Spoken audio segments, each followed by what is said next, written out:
Nanatsu no Taizai é uma das obras de anime que estão presentes dentro do catálogo da Netflix, até porque, se eu não me engano, foi uma obra animada pela própria Netflix.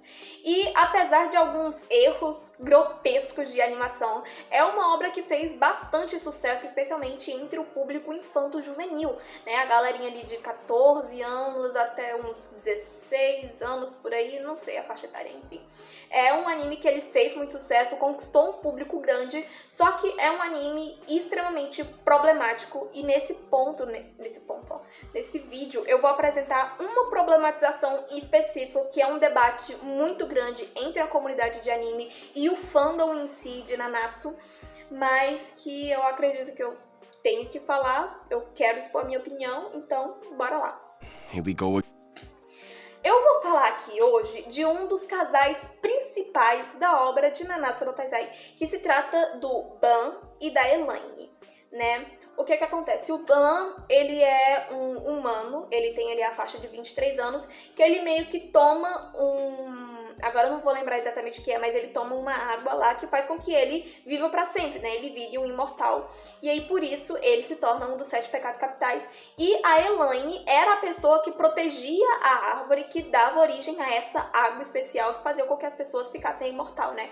Então, quando o Ban chega ali pra tomar a água, eles se encontram, eles se conhecem, aí eles viram amigos, acabam se apaixonando e por aí vai.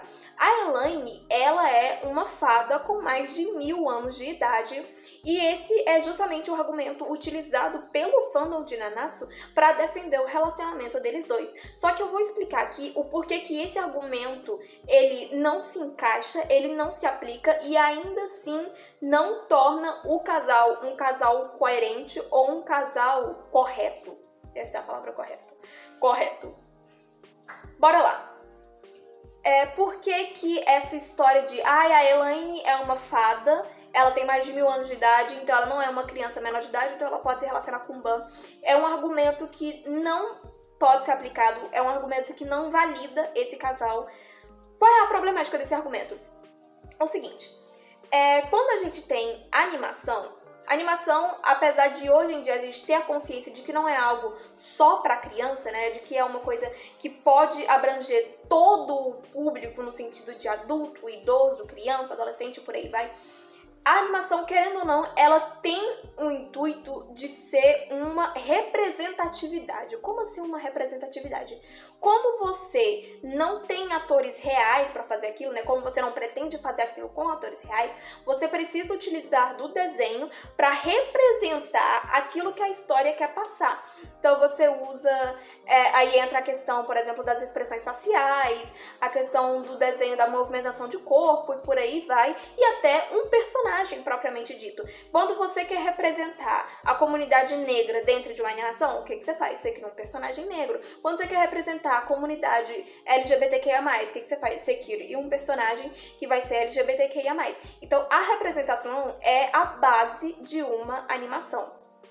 Essa parte ficou um pouco confusa, mas basicamente o que eu quis dizer foi que, apesar de hoje em dia a gente saber que animações não são feitas apenas para crianças, elas foram inicialmente criadas para esse público, então por isso elas têm que ser de mais fácil compreensão, ou seja, a criança tem que olhar e já entender tudo que está acontecendo ali só observando a imagem. Basicamente é isso. Bora continuar.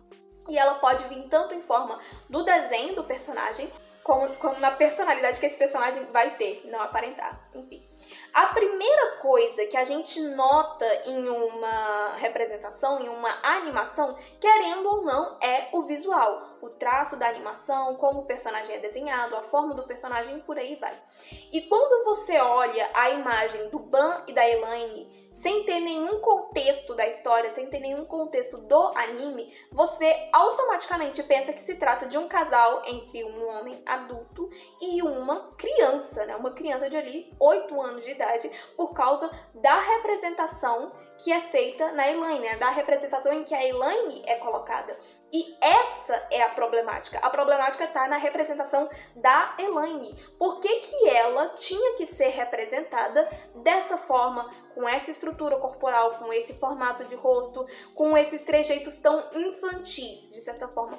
Por que ela tinha que ser desenhada dessa forma? Ai, mas é uma fada, é um ser que não existe. Exatamente, é um ser que não existe. Logo, você tem um leque de possibilidades sobre como você pode representar. Existem diversas representações de fada, mas torna extremamente problemático, incoerente e até duvidoso o porquê do autor ter escolhido uma representação extremamente infantil para uma fada. Isso não se aplica só a Elaine, isso se aplica também ao irmão dela, que é o King, que tem um relacionamento com a Diane, que também, na minha visão, é problemático, porque o King também tem uma aparência muito infantilizada.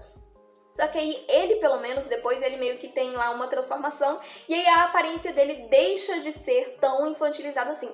Só que a aparência da Elaine continua sendo extremamente infantilizada e isso é muito problemático, cara. É muito problemático você desenhar. É literalmente, tá? Sem contexto nenhum, é literalmente o desenho de uma criança tendo relacionamento com um adulto. Representativamente falando, é isso. E mesmo quando você tem o contexto da história, isso ainda não justifica, porque ainda fica, tá bom, beleza, ela tem mais de 1000 anos, pô, bacana, de boa, mas por que ela se parece com uma criança?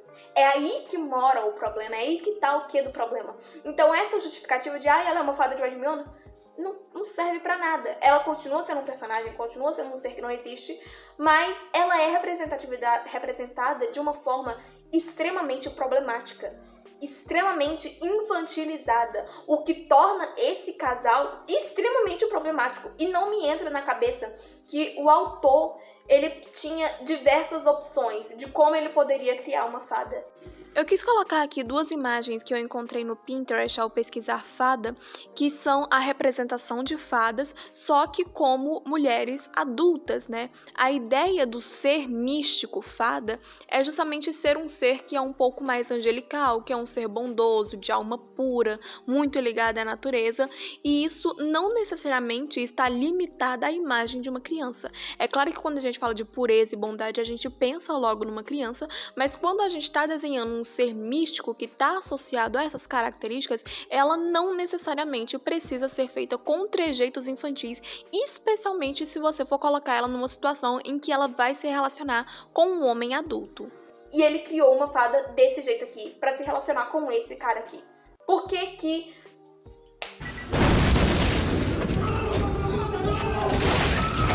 Sabe, por quê? E o pior é que pelo menos os 3 casais principais da obra são assim.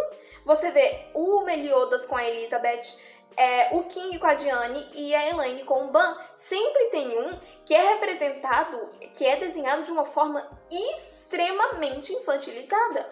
O Meliodas, ele, quando você olha pra ele, você pensa que é uma criança. Quando eu comecei a assistir na Natsu no Taizai, eu assisti até a 3ª temporada ali mais ou menos, eu achava que o Meliodas era uma criança. Assim como eu achava que o King era uma criança, assim como eu achava que a Elaine era uma criança. Porque eles são desenhados, representativamente falando, como crianças. O que torna eles, dentro ali do casal deles, né, dentro do par romântico deles, uma coisa extremamente problemática, cara. Tipo, cara, não, entendeu? Não.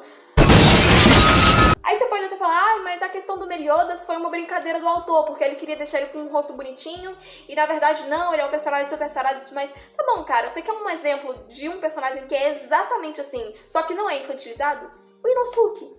Olha pro Inosuke. O Inosuke, ele tem traços mais afeminados, sim, mas ele não é infantilizado, saca? Desde o começo você percebe que ele não é um personagem infantilizado. Só que, cara,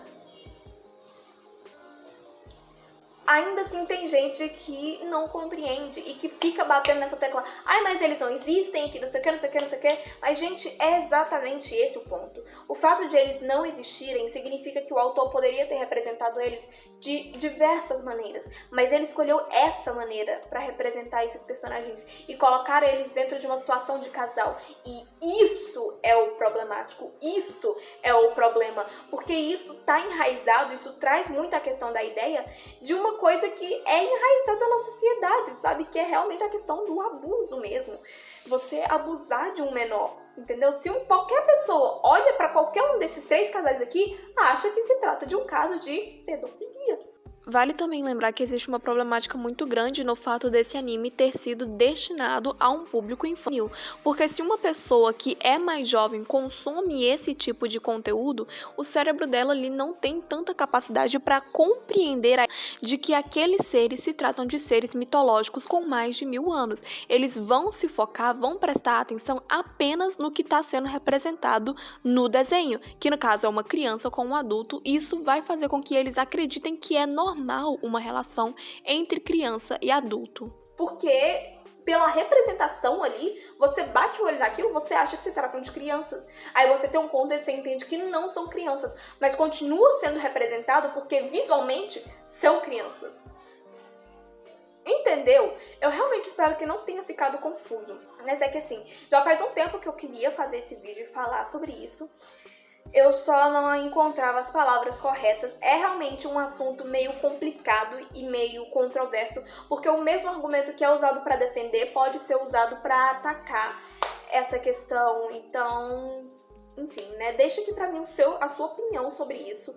Qual é a sua visão sobre tudo isso? Como você acha que seria resolvido esse problema? Se você acha que isso é uma problemática, se você é do fandom de Nanatsu ou não sei. Deixa aqui pra mim a sua opinião, seu pensamento sobre isso. Não se esquece de curtir, compartilhar e se inscrever para me ajudar. Todas as minhas redes sociais vão estar na descrição, então meu Instagram, Twitter, meu perfil no Scoob para vocês acompanharem as minhas leituras e o meu TikTok, tá tudo linkado ali na descrição, tá? É só ir lá e me seguir bonitinho. E é isso. Muito obrigada se você viu o vídeo até aqui. Um beijo e tchau!